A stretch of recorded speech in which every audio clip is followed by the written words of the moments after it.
परम शांति। सभी का स्वागत है, परम परम स्वागत है बापूजी की इस यूट्यूब चैनल बापूजी दशरथ भाई पटेल में। मैं हूं अनंत और आज सभी का स्वागत करता हूं आज के सुपर डुपर टॉपिक पे। आज हम बात करने वाले हैं नचिकेता और यमराज का जो संवाद है वो चर्चा करेंगे। आपको पता है कि नचिकेता एक 11 साल का लड़का था और उसके पिता के शब्दों को पूरा करने के लिए वो यमपुरी गया और 3 दिन तक वो उनके द्वार पर उनका इंतजार करता रहा। और इससे जो खुश होने के बाद मतलब वो 3 दिन तक भूखा और प्यासा बैठा रहा, इसलिए यमराज ने उसको 3 वरदान के बारे में बताया, उनको दिए। तो वो क्या था, ये पूरा ये इसके ऊपर पूरा कठोपनिषद का ये प्रमुख भाग है। तो ये बहुत इंपॉर्टेंट है कि आप इस वीडियो को पूरा देखें। और आज तक अगर आपने इसके ऊपर यूट्यूब में बहुत सारे वीडियोस है, थोड़ा थोड़ा सब में लाइनिंग चेंज है समथिंग, पर आज उसका क्रक्स हम समझेंगे। तो बने रहिए मेरे साथ और करते हैं शुरुआत आज के बढ़िया एपिसोड का। तो ये संवाद मृत्यु के रहस्य, आत्मा के स्वरूप और मोक्ष के मार्ग पर केंद्रित है। इसमें नचिकेता नामक एक ब्रह्मचारी बालक मृत्यु के देवता यमराज के बीच हुए संवाद का उल्लेख है, जो भारतीय दर्शन और वेदांत के सबसे गहन और दार्शनिक पहलुओं को प्रकट करता है। कठोपनिषद का जो परिचय है, तो ये यजुर्वेद के अंतर्गत एक उपनिषद है कठोपनिषद। यह उपनिषद आत्मा की अमरता, मृत्यु के बाद की स्थिति और ब्रह्म मतलब सर्वोच्च सत्य की खोज पर आधारित है। इन 3 खंड मतलब वल्ली जिसे कहते हैं और नचिकेता और यमराज का संवाद इस उपनिषद की मुख्य कथा है। तो इस कथा की शुरुआत में नचिकेता महर्षि वाजश्रवा का पुत्र था। वाजश्रवा ने एक यज्ञ का आयोजन किया जिसमें इन्होंने अपनी सारी संपत्ति दान करने का व्रत लिया। लेकिन वाजश्रवा ने गाय दान में दी जो बूढ़ी और कमजोर थी। तो नचिकेता ने यह देखकर प्रश्न किया कि यह दान योग्य नहीं है और कहा, पिताजी आप मुझे किसे दान देंगे। तो उसमें क्या था कि वो अपनी फेवरेट चीजों को दान में दे रहे थे। तो नचिकेता ने मतलब एक और वीडियो में ऐसा बताया कि आपकी फेवरेट चीजों में तो मैं भी हूँ, ये क्या बूढ़ी गायों को दे रहे हो दान में। तो इससे उनके पिता को गुस्सा आया और उन्होंने कहा कि जा मैं तुझे यम को दान में देता हूँ। तो बार बार पूछने पर वाजश्रवा जो है कई जगह पर उनके पिता का नाम कुछ और शब्द भी है, मैं अभी भूल रहा हूँ, आप जरूर कमेंट में लिखिएगा। तो उनके पिता ने क्रोध में आकर कहा, मैं तुझे मृत्यु को दान में देता हूँ। पिता के वचन को सत्य मानते हुए नचिकेता यमलोक चला गया। वो तो यमलोक में प्रतीक्षा उन्होंने की। तो नचिकेता यमलोक पहुंच गया और लेकिन 3 दिन तक वहां वो उपस्थित लेकिन यमराज वहां पर 3 दिन तक उपस्थित नहीं थे। तो नचिकेता ने धैर्यपूर्वक प्रतीक्षा की। जब यमराज लौटे तो उन्होंने नचिकेता का स्वागत किया और 3 दिन तक प्रतीक्षा करने के लिए उनको 3 वरदान देने का प्रस्ताव दिया। तो पहला जो वरदान था अब नचिकेता को जो मिला, वो पहले उनकी पिता को शांति प्राप्त हो। तो नचिकेता ने यमराज से कहा, मेरा पहला वरदान यह है कि मेरे पिता मुझसे क्रोधित न हो और मुझे देखकर शांति प्राप्त करे। यमराज ने इसे स्वीकार किया और वाजश्रवा को शांति प्रदान करने का वचन दिया।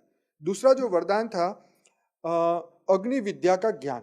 तो नचिकेता ने पूछा कि मुझे यह अग्नि विद्या सिखाइए जिससे स्वर्ग प्राप्त होता है। तो यमराज ने अग्नि विद्या नचिकेता का नचिकेता अग्नि जो उन्होंने एक उनको आशीर्वाद में यही बोला कि एक अग्नि होगी जिसका नाम तुम्हारे नाम से होगा, जिसे नचिकेता अग्नि कहा जाता है। और नचिकेता अग्नि का ज्ञान दिया और कहा कि इससे जानने वाला स्वर्ग लोक में स्थान प्राप्त करता है। आगे तीसरा जो वरदान था कि मृत्यु के रहस्य का ज्ञान उन्होंने पूछा। तो उन्होंने वरदान में भी दिया।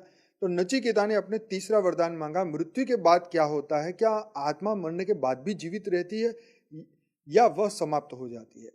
तो भाई इन्होंने ये जो प्रस्ताव यहाँ पे उनके सामने रखा। तो यमराज का जो परीक्षण था, यमराज इस प्रश्न से प्रभावित हुए, लेकिन उन्होंने नचिकेता की परीक्षा लेने के लिए उसे अन्य सांसारिक सुखों का प्रस्ताव दिया।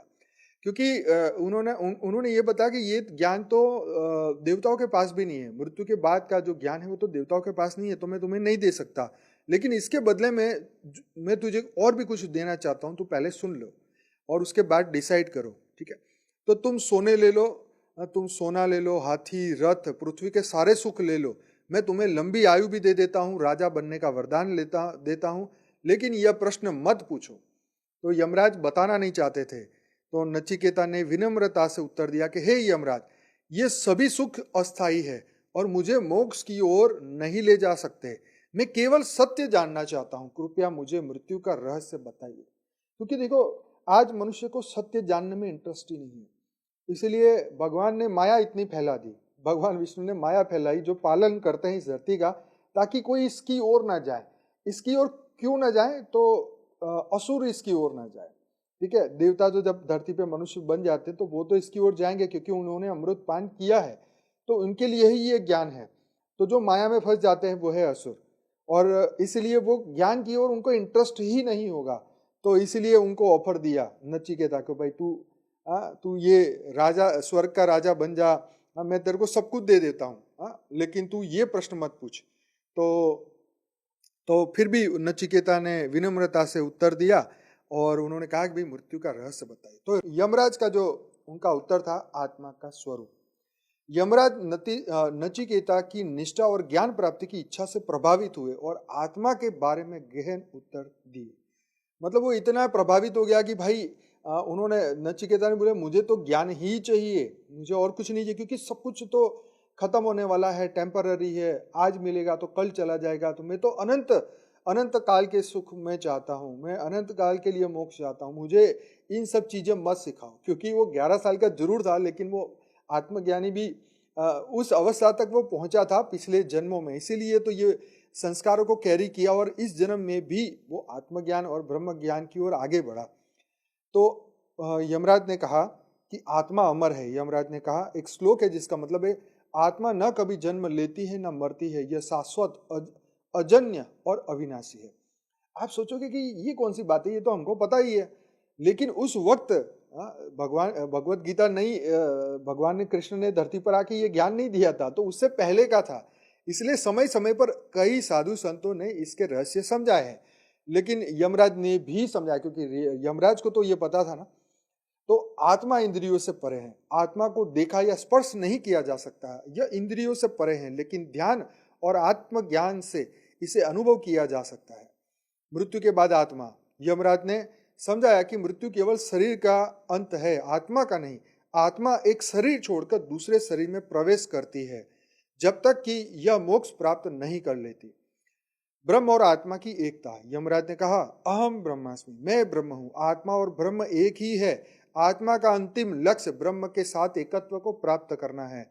फिर उन्होंने मोक्ष का मार्ग बताया। यमराज ने ध्यान, संयम, आत्म साक्षात्कार के माध्यम से मोक्ष प्राप्त करने का मार्ग बताया। यह आत्मा को जन्म और मृत्यु के चक्र से मुक्त करता है। तो नचिकेता का ज्ञान और मोक्ष, जब यमराज के उपदेश से नचिकेता ने आत्मा और ब्रह्म के स्वरूप को समझ लिया, उसे यह ज्ञान हुआ कि आत्मा शाश्वत है और इसे केवल आत्मज्ञान और ब्रह्म ज्ञान से के माध्यम से अनुभव किया जा सकता है। तो यमराज ने इसे आशीर्वाद दिया कि यह अपने जीवन में मोक्ष प्राप्त करेगा। मतलब तुम जीवन में मोक्ष प्राप्त करोगे। तो यहाँ मुख्य शिक्षा क्या मिलती है कि भी आत्मा अमर है, न जन्म लेती है न मरती है, वह शाश्वत है, अविनाशी है। ध्यान और आत्म साक्षात्कार के माध्यम से आत्मा को समझा जा सकता है। मृत्यु आत्मा का अंत नहीं, यह केवल एक अवस्था है जिसमें आत्मा शरीर बदलती है।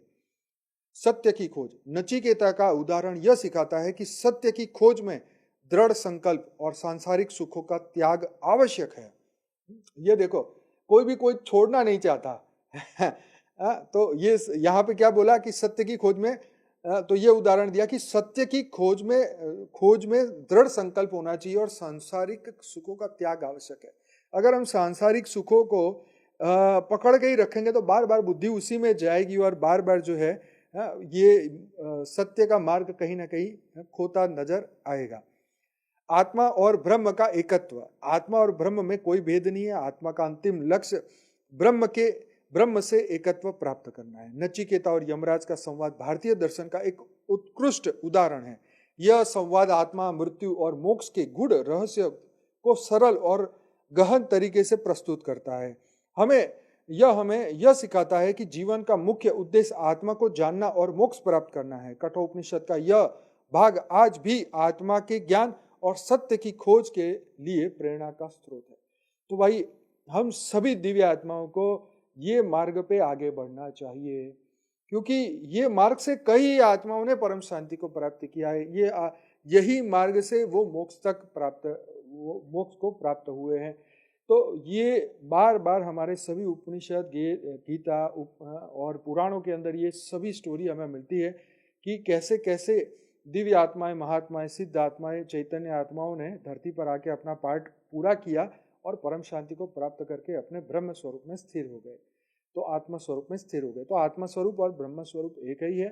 तो आप सभी दिव्य आत्माओं को कैसा लगा आज का ये प्रोग्राम और ये एपिसोड, जरूर से कमेंट के माध्यम से बताइएगा। कुछ नया सीखा है तो बहुत अच्छी बात है।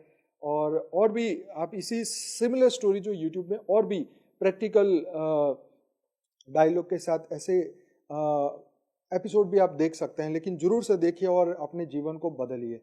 तो डेली लाइव मेडिटेशन इसी चैनल पे रात को 10 से 11 में यहाँ कराता हूँ। 1250 से ज़्यादा एपिसोड हो चुके हैं। और अगर मॉर्निंग में जुड़ना चाहते हैं तो परम शांति मोटिवेशन एंड मेडिटेशन की चैनल पे जरूर से हमारे साथ बने रहिए, साक्षी के साथ सुबह 5:30 से 6:30 बजे। अगर वीडियो अच्छा लगा है तो लाइक, कमेंट और सब्सक्राइब जरूर करिए। शेयर करेंगे तो बहुत बहुत धन्यवाद। तो आप सभी दिव्य आत्माओं का पूरा पूरा धन्यवाद, दिल से धन्यवाद इस वीडियो को पूरा देखने के लिए। बेहद की परम महाशांति। परम शांति सोचो, बोलो परम शांति।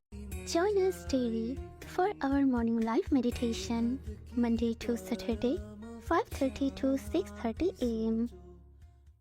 Join us daily for live meditation, 10 p.m. to 11 p.m. on YouTube Live. Subscribe now. Website www.paramshanti.org. Email us anant@paramshanti.org. Like, share, subscribe. Join today. बेहद की परम शांति।